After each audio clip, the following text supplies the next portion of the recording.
वेळ मिळाला की आपण इतरांचे स्टेटस चेक करतो.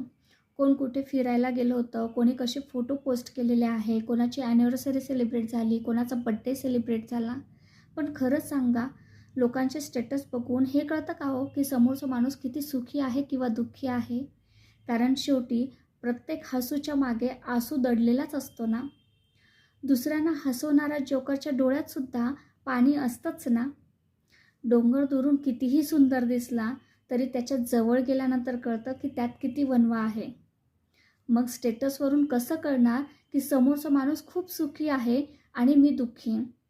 कधी स्वतःची कंपॅरिंग दुसऱ्यांसोबत करू नका, कारण की अशाने आपण स्वतःच्याच आनंदाला मारतो आणि वरून स्वतःची किंमत कमी करून घेत असतो.